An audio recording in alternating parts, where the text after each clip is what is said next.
किसने अपनाई? रावचंद्र से। किसने अपनाई? रावचंद्र ने। और इसके पहले इसको मारवाड़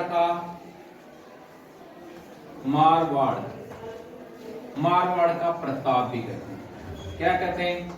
मारवाड़ का प्रताप भी कहते हैं। और क्या कहते हैं? मारवाड़ का भूला बिसरा राजा। मारवाड़ का भूला बिसरा राजा।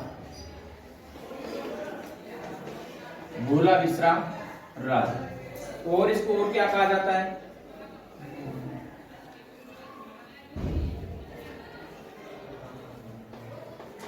प्रताप का अग्रगामी। प्रताप का अग्रगामी का। ये 4-5 उपाधियां किसके पास हैं? रावचंद्र।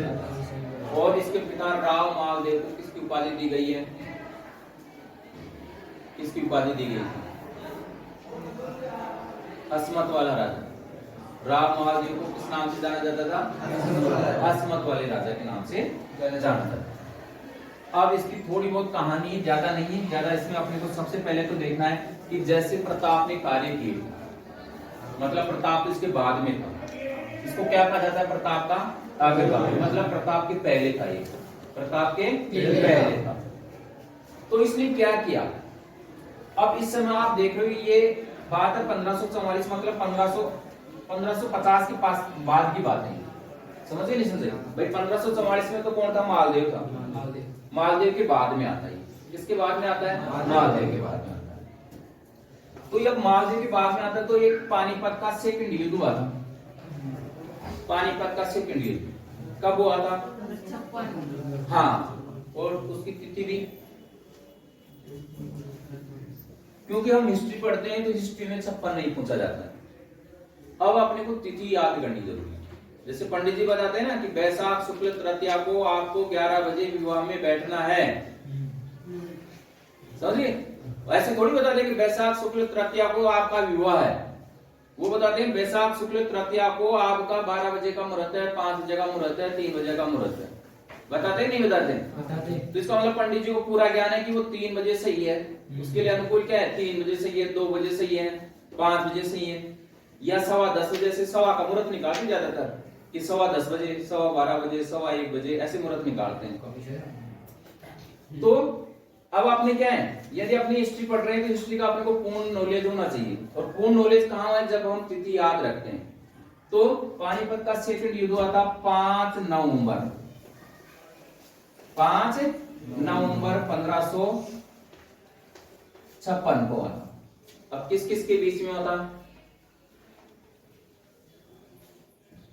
ये थोड़ी अलग कहानी, इसको अलग से लिख लिया करो, ऐसे टॉपिक में मत लिखा करो। ये तो साइड के नॉलेज अपने जैसे जैसे आते हैं। तो ये क्या है? किस किस के बीच में हुआ था? 5 नवंबर 1556 का युद्ध हुआ था। हेमू वर्सेस बैराम खान के बीच। हेमू वर्सेस बैराम खान के बीच पहले भी लिखाया था मैंने। बैराम खान कौन था? अकबर का सेनापति था। किसका सेनापति था? अकबर का सेनापति। किसका सेनापति था? अब यहां जो अकबर राजा बनता है वो कब बनता है? 1556 से लेकर के 1605 तक। 1605 तक। अब देखो अकबर ने, मैंने आपको मेवाड़ की कहानी बताई थी, अकबर ने मेवाड़ पर भी अधिकार करने की योजना बनाई थी, किया नहीं था? योजना बनाई थी। और योजना के फलस्वरूप कुछ युद्ध भी हुए थे, कुछ उनको दूध भी भेजे गए थे। कौन कौन से दूध भेजे गए थे? जेएमबीटी। मैंने शायद उस दिन गलत लिखा था, 1580 था उसमें। 1580 में रहीम खान को भेजा गया था। मैंने गलत लिखा था उस दिन, मैंने याद है बात लिखाऊंगा। 75 में रहीम खान को भेजा नहीं, उसकी जगह कर लो 80 करो उसमें। रहीम खान को 80 में रहीम खान। ये रहीम खान कौन था? अकबर का सेनापति था। और अभी और डिटेल में जाए, अपनी और थोड़ी नीचे जाए तो अकबर का ये जो रहीम है ना, रहीम जो दो लिखन रहीमन देखे बड़े इनको लगन दीजिए डारी, जहां काम अब सुई कहां करे तलवार, तो वो वही है, रहीम है। कौन है? रहीम। इसको रहीम खाना की उपाधि दी गई, और किसने दी थी? अलाउद्दीन खिलजी ने दी थी। और ये रहीम किसका बेटा था? इस बैराम खां का बेटा था। किसका बेटा था? बैराम खां का बेटा था। और बैराम खां की पत्नी थी कमला देवी। कौन थी? कमला देवी। इस कमला देवी का पुत्र कौन था? रहीम। कौन था? रहीम। तो ज्यादा डिटेल में जाना, तो यहाँ प्रताप का अग्रगामी है 1570 में रावचंद्र सेन। यहाँ 1570 में नागौर मारवाड़ की यात्रा करता है। उस यात्रा के समय नागौर दरबार का आयोजन करता है। नागौर दरबार किसका आयोजन करता है? नागौर दरबार का आयोजन करता है। अब ये नागौर दरबार का आयोजन क्यों करता है, इसका कारण है।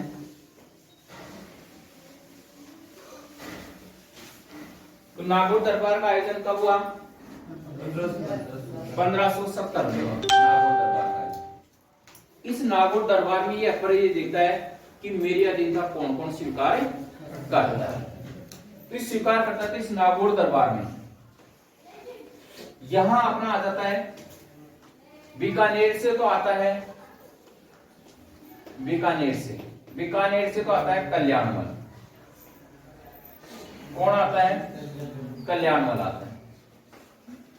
जैसलमेर में आता है, जैसलमेर का कौन आता है? हर्राय। जैसलमेर का राजा कौन आता है? हर्राय आता है। और इधर मारवाड़ से भी कौन जाता है? रावचंद्र सेन जाता है। कौन जाता है? रावचंद्र सेन जाता है। लेकिन रावचंद्र सेन क्या करता है? अधीनता स्वीकार करने के लिए नहीं जाता है। वो देखना चाहता है कि अकबर इस दरबार का आयोजन कर रहा है, तो इसमें कौन सी वो नीति अपना रहा है, कौन सा काम करेगा, वो कौन सा काम है करेगा या क्या काम है करेगा। इधर शायद कोटा का भी राजा गया था, कोटा का सुरजनहाड़ा कैसे गया था? बूंदी से। तो ज्यादा ध्यान नहीं देना अपने को, यहां इस रावचंद्र सेन से मतलब है। रावचंद्र सेन गया था, रावचंद्र सेन ने वहां दरबार में गया, दरबार में वहां की कार्यविधि देखी, और क्रियाविधि देखने के बाद में वहां के जो सभी राजा थे ना, उन्होंने क्या किया? अकबर की अधीनता स्वीकार कर ली। तो रावचंद्र सेन को पता चल गया कि नागौर दरबार क्यों आयोजन किया गया है, कि वो अधीनता स्वीकार करवाना चाहता है। तो रावचंद्र सेन वहीं से दरबार से वापस आ जाता है, दरबार से वापस आ जाता है। फिर ये अकबर इस पर आक्रमण करता है।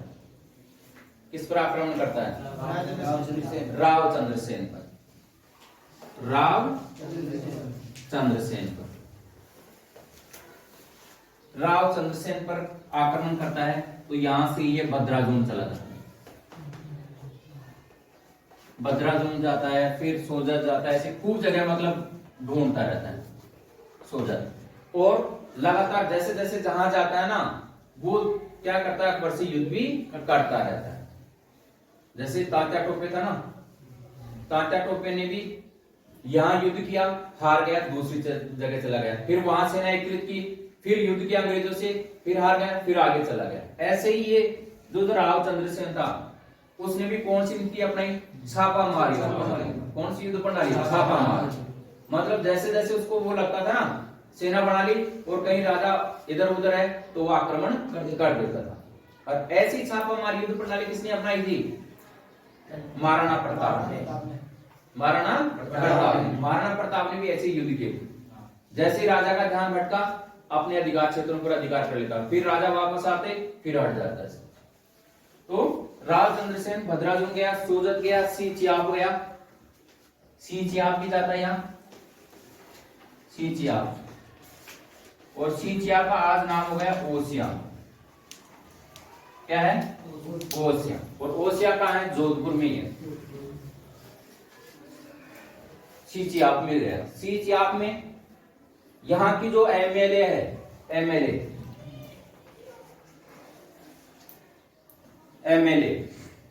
है परशुराम मदेरणा की लड़की।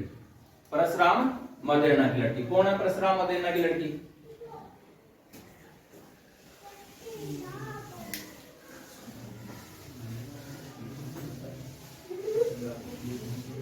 कौन है? परशुराम मदेरणा की लड़की हैं? राजनीति पढ़ते तो राजनीति थोड़ा बहुत ध्यान रखा करो। दिव्या मदेरणा, दिव्या मदेरणा। और दिव्या मदेरणा की माता थी लीला मदेरणा, लीला मदेरणा। सर वो आपने कॉपी चेक करवाने कहा था ना, हाँ तो मैंने उस दिलीप को दे दी। मेरे घर पे से मेरे पापा ने फोन लगाया, मैं घर पे जा रहा हूँ, उसकी मेरी कॉपी चेक कर लेना।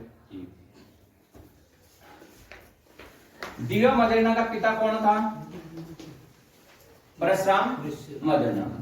तो इस सिंचिया या ओसिया की जो एमएलए कौन है? दिव्या मदेरणा। और इस ओसिया में एक माता का मंदिर है, ओस वालों की कुल देवी है,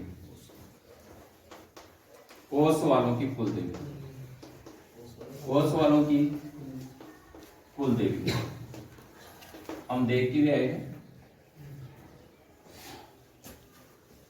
सिंचिया माता,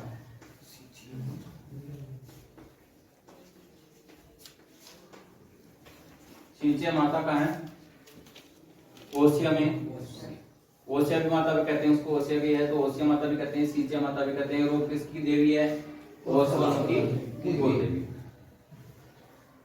ये ज्यादा युद्ध करता रहता है। अब इसकी क्या हो जाती है? मृत्यु हो जाती है। किसकी? राव चंद्रसेन। राव चंद्रसेन के बाद में, ये तो मालूम था ना, राव चंद्रसेन।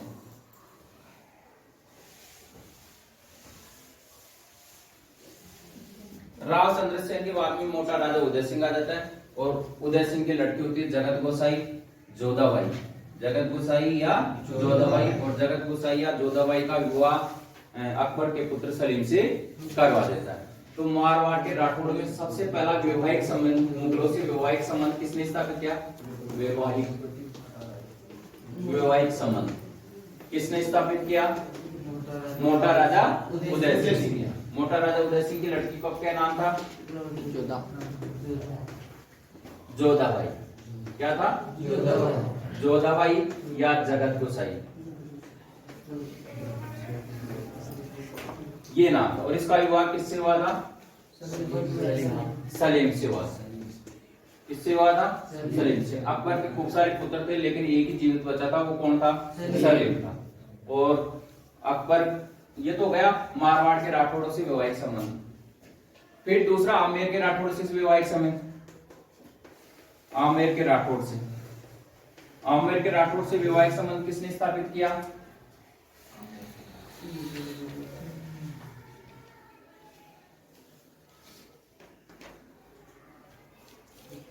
भारमल की पुत्री थी, भारमल।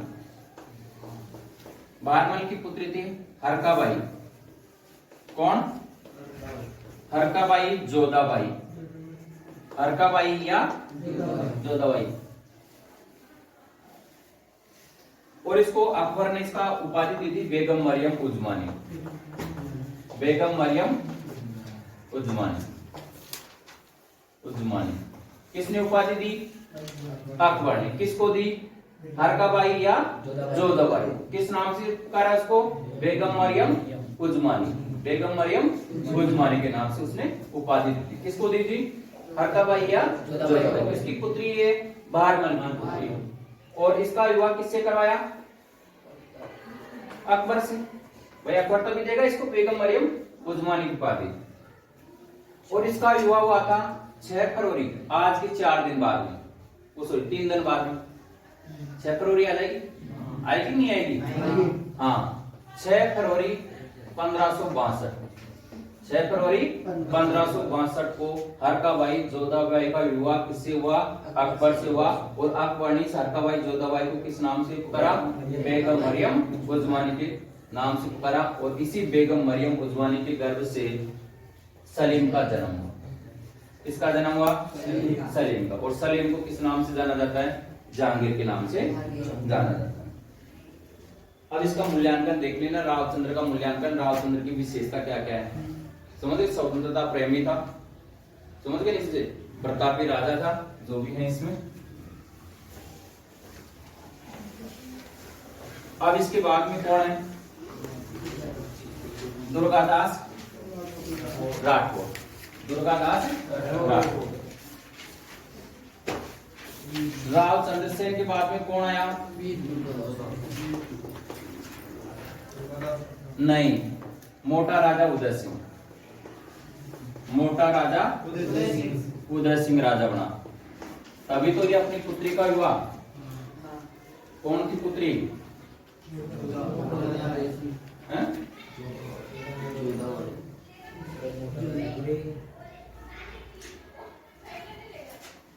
जोधाबाई या जगत गुसाई, इसका विवाह किससे करवाता है?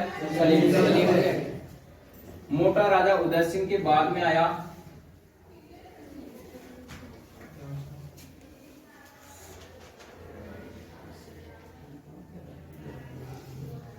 सूर सिंह आया। सूर सिंह आया। सूर सिंह। कौन आया? सूर सिंह। सूर सिंह के बाद में गज सिंह, और गज सिंह के बाद में जसवंत सिंह। कौन आया? जसवंत सिंह। कौन आया? जसवंत सिंह आया।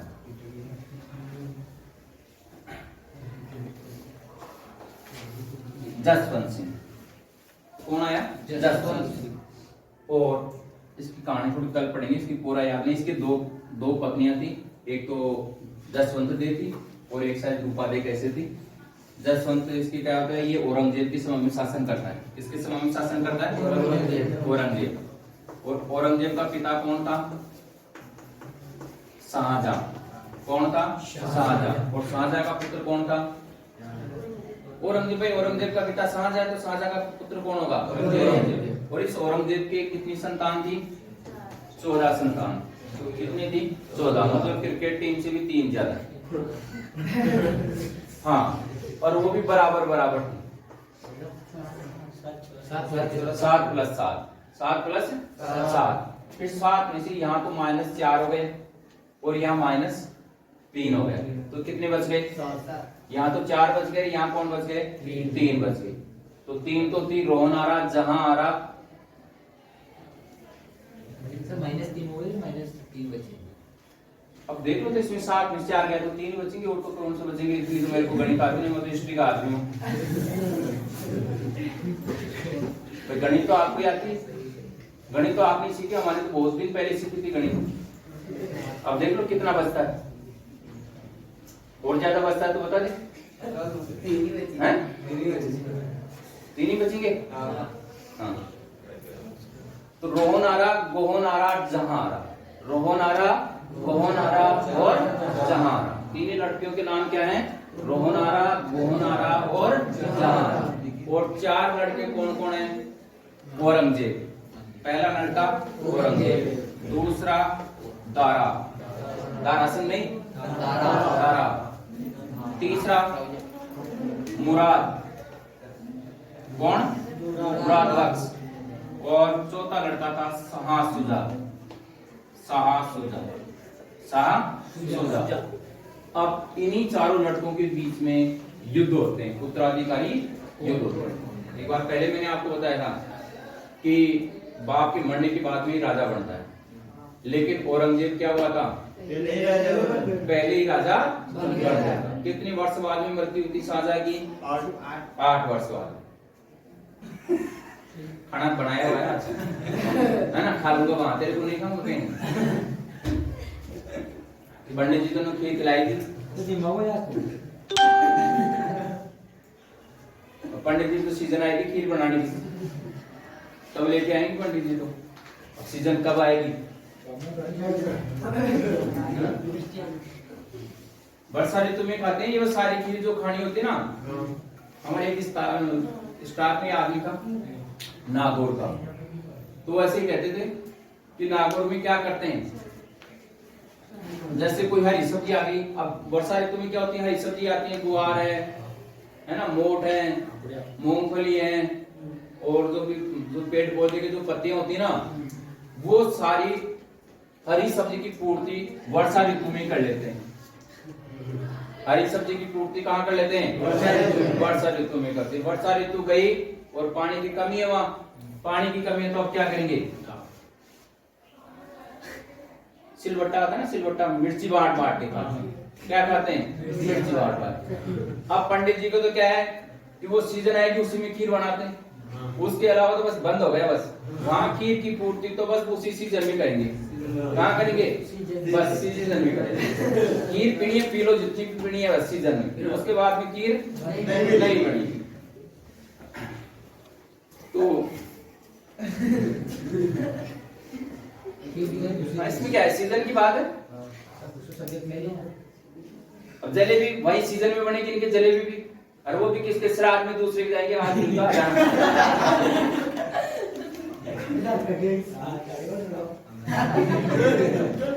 चलो बाद में पढ़ा देंगे। जसवंत सिंह तो है नहीं अपने, क्या है दुर्गादास राठौर। दुर्गादास राठौर की थोड़ी सी अपना